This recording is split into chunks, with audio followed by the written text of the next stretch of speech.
감사합니다. 네, 그 제목이 사실 마음에 안 들거든요. 이게 위닝으로 주셨으면 제가 우리는 더 이상 위닝은 안 한다 그러면서 이제 나중에 리버레이션이라는 표현을 써야 되는데 제가 하도 몇 년 동안에 이 얘기를 하고 다녔더니 제목을 아마 이렇게 주신 것 같습니다. 그래서 좀 재미가 반감하는데 어쨌든 강의를 시작을 해보겠습니다. 과거에 우리가 인공호흡기를 걸은 다음에 그 환자들을 인공호흡기로부터 이탈하는 과정을 영어 표현으로 위닝이라고 많이 불렀어요. 지금도 사실은 많은 병원에서 위닝이라고 그럴 텐데요. 왜 위닝이라 불렀냐? 실제로 위닝처럼 했기 때문에 그렇죠. 그러면 영어 표현의 위닝은 어떤 뜻이냐?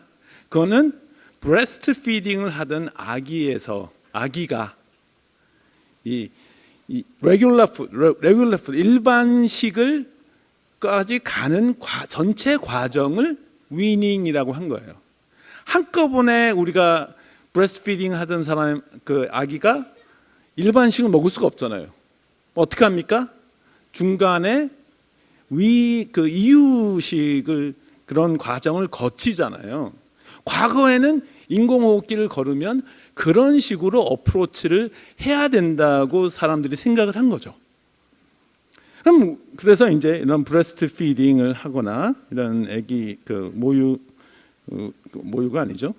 그 포뮬라로 먹던 애가 이게 제 손녀딸입니다. 손녀딸이 두 번째로 여기에 데뷔했는데요. 강의에 이런 과정 이유식을 거쳐서 레귤러 푸드까지 가는 전체적인 과정을 위닝이라고 원래는 하는 겁니다. 그런데 과거에는 인공호흡기도 그런 식으로 갔어야 된다고 생각을 했어요. 그거는 조금 이따가 말씀드릴 텐데 그럼 왜 호흡이 필요한가 하면은 신기하게도 우리는 산소가 매우 중요하잖아요. 우리 몸에는 에너지를 만들려면은 그 에너지로 여러 가지 일을 하려면 산소가 필요한데 우리 몸에는 전혀 산소가 저장되어 있는 게 없습니다. 그래서 새로운 산소가 들어오지 않으면 우리는 3분 내지 5분 후부터 뇌부터 나가기 시작하죠. 네. 그래서 사실은 이태원 참사 같이 진짜 건강하고 젊은 친구들이 갑자기 100몇십 명이 죽은 겁니다. 왜? 내 몸으로 공기의 흐름을 만들 정도의 음압을 만들지 못했기 때문에 이 사람들은 희생이 된 거예요.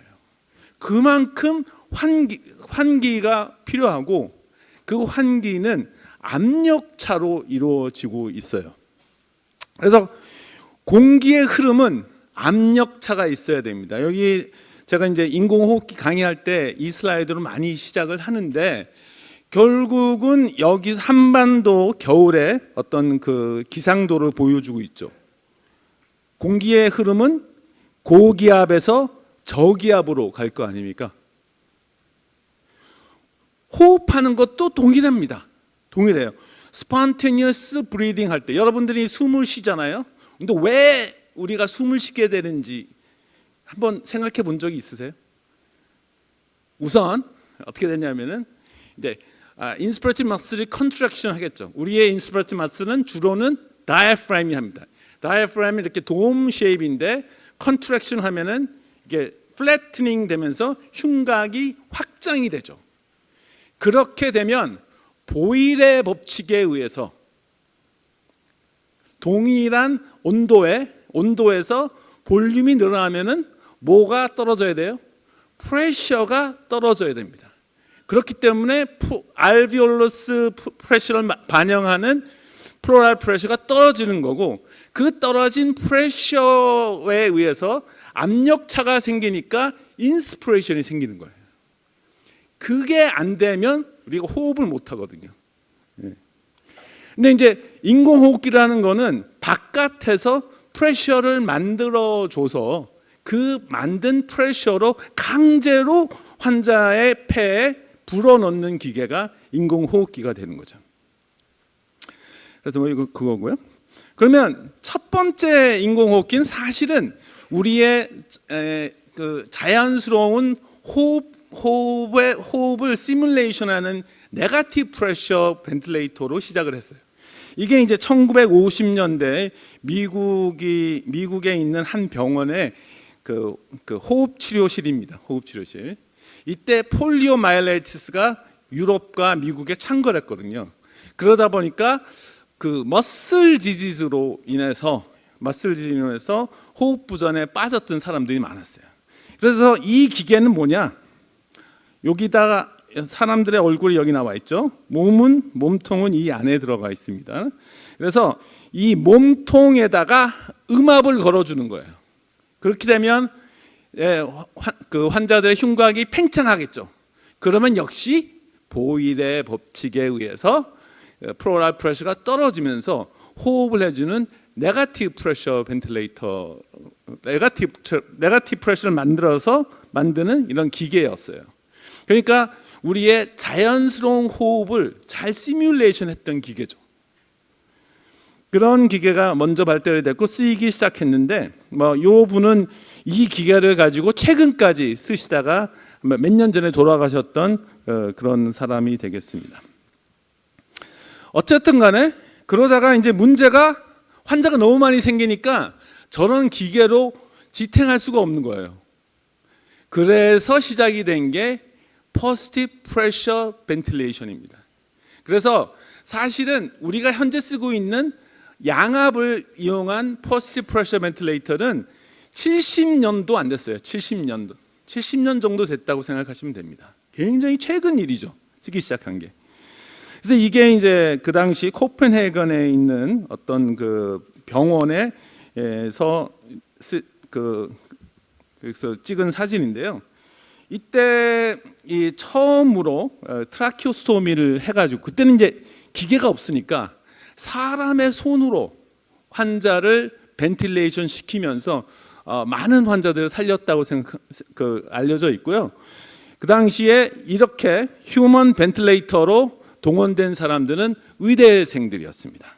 그래서 1,500명의 학생들이 16만 5천 시간의 이 노동에 동원이 돼서 모탈리티를 80%에서 25%로 감소시켰다고 알려져 있죠. 여기 아까 보니까 학생들 많으신데 그때는 물리치료학과가 없어서 그렇지 지금 이런 일이 생겼으면 여러분도 같이 아마 동원이 됐을 것 같은 생각입니다. 그래서 이제 처음에 나왔던 기계가 이게 최초의 포지티브 프레셔 벤틸레이터입니다. 얼마나 크루드하게 생겼습니까? 흉측하게 생겼죠. 그래서 이런 기계를 환자한테 걸으면 환자가 얼마나 힘들었겠어요. 그러다 보니 일단은 걸면 환자 딥 세데이션 시키고 뉴로마스크 블로커 준 다음에 환자 치료한 다음에 조금 좋아지는 것 같으면 그때부터 좀 깨워보고 그랬던 거예요. 그래서 과거에는 일단은 인공호흡기를 걸면 모든 것을 벤틸레이터가 해주는 컨트롤 메카니컬 벤틸레이션에서 조금 좋아지면은 조금 깨워보고 그 다음에 이게 벤틸레이터를 뛸 수 있을 상태라고 생각하면은 위닝 모드로 전환했다가 그 다음에 이제 엑스투베이션을 고려한 그런 과정을 거쳤고 이 전체 과정을 위닝이라고 했던 겁니다. 그래서 이제 그 위닝이라는 어떤 용어가 거기서부터 온 거죠. 근데 큰일 났네.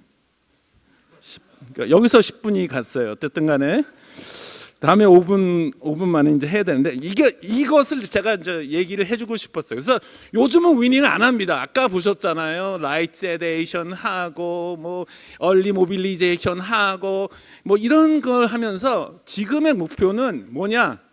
매일매일 이 사람이 과연 혼자서 숨 쉴 수 있는지를 평가를 하고 있을 것 같으면 혼자서 쉬게 해보는 그런 게 이제 그렇게 가야지 위닝을 하시면 안 된다는 겁니다. 그러니까 뭐 이런 거 아까 다 보신 거고요. 결국은 SAT, SBT, 그다음에 딜리리움 조절, 그다음에 이런 그 리해빌리테이션, 얼리 모빌리제이션 이러면서 이제 A to F 번들을 데일리 적용하면서 빨리 인공호흡기로부터 해방시키는 리버레이션 할 수 있는 사람들을 찾는 게 제일 중요하겠습니다. 그래서 다시 한번 이제는 위닝 하시면 안 됩니다.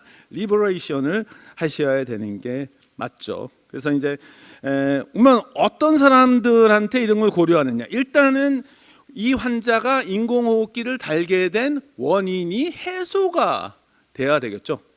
그 다음에 헤모다이내믹하게 스테이블하고 환자하고 이제 이렇게 소통하면 더 좋고, 그리고 가래를 뱉을 수 있고 충분한 힘이 있어야 되겠죠.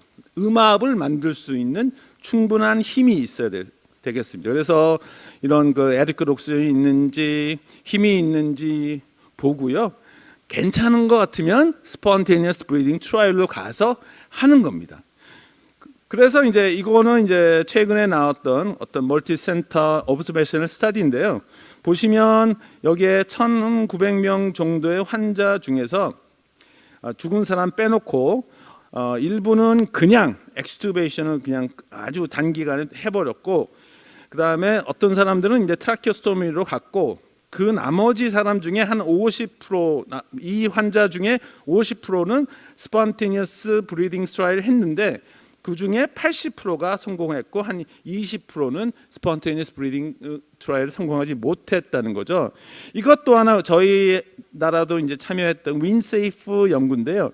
여기서도 보면은 한 65% 환자들이 숏 위닝, 그러니까 이제 스폰테니어스 브리딩 트라이를 금방 해서 금방 엑스튜베이션 할 수 있었고, 그다음에 한 10% 정도가 프롤롱드 위닝으로 가서 굉장히 일주일 이후에 위닝이 위닝, 여기서는 위닝이라는 표현을 썼기 때문에 제가 위닝이라고 하는데 어쨌든 위닝을 했다는 겁니다. 그래서 이렇게 프롤롱드 혹은 딜레이드 위닝하고 연관된 거 보면 세데이션이 상당히 많고요. 뉴로머스컬 블로커 같은 것을 쓴 환자들이 이 벤틸레이터를 더 오래 달게 됐었다는 거죠.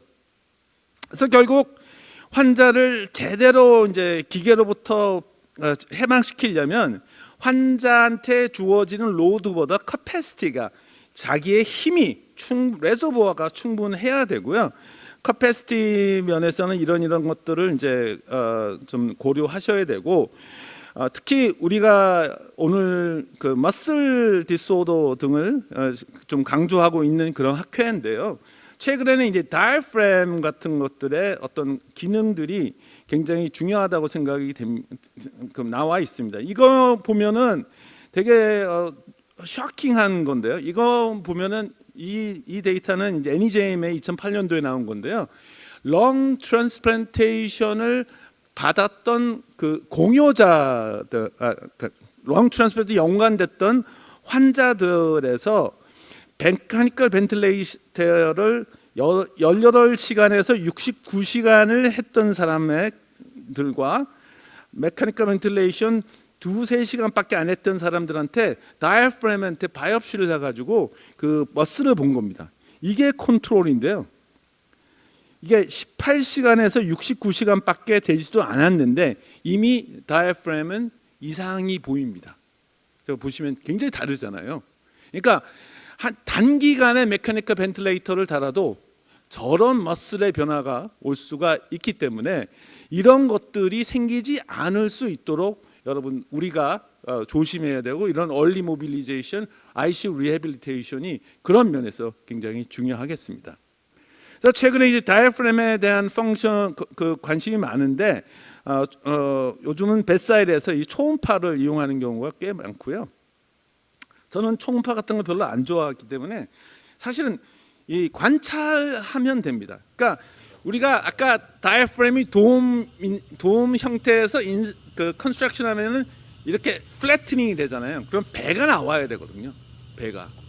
여기 이 환자 보면은 오른쪽은 인스피레이션 때 배가 나오는데 왼쪽은 상대적으로 굉장히 적게 나오죠. 그래서 이분은 오픈 하트 서저리 했던 분인데 이 왼쪽에 다이어프램에 프레닝 너브 인저리가 와가지고 왼쪽에 다이어프램에 디스펑션이 있었던 그런 환자가 되겠습니다. 그래서 관찰만 하시더라도 사실은 다이어프램의 위크니스는 어느 정도는 벳사이드에서 관찰 보실 수가 있죠. 왜 안 넘어가냐? 시간 없는데. 저희 학회 중환자의학회에서도 기계환기 이탈을 위한 임상 진료 지침을 개발했고요. 거기에 이제 ICU 리해빌리테이션하고 연관된 두 가지가 있는데요. 하나는 인스파이어드 머슬 트레이닝을 적용할 수 있다. 조건부 권고, 근거 수준은 좀 낮았고요. 또 하나 이제 얼리 리해빌리테이션을 시행할 수 있다. 이것도 역시 조건부 권고, 근거 수준은 낮았습니다. 그래서 다시 한번 말씀드리지만 이제는 사실은 개념적으로 우리는 위닝을 하지 않습니다. 그래서 인공호흡기로부터는 리버레이션과 디스컨티뉴에이션, 우리나라 표현이 더 좋더라고요. 이탈을 하시면 되겠고요. A2F 번들이 굉장히 중요하고 그 다음에 우리는 매일매일 환자를 스크리닝해서 혼자서 쉴 수 있는 사람들을 찾아내고 한번 해보는 게 굉장히 중요하고, 이 difficult to liberate patient에서는 careful evaluation을 해서 그 원인에 따른 어떤 조치가 필요할 것이라고 생각이 됩니다. 경청해 주셔서 감사합니다.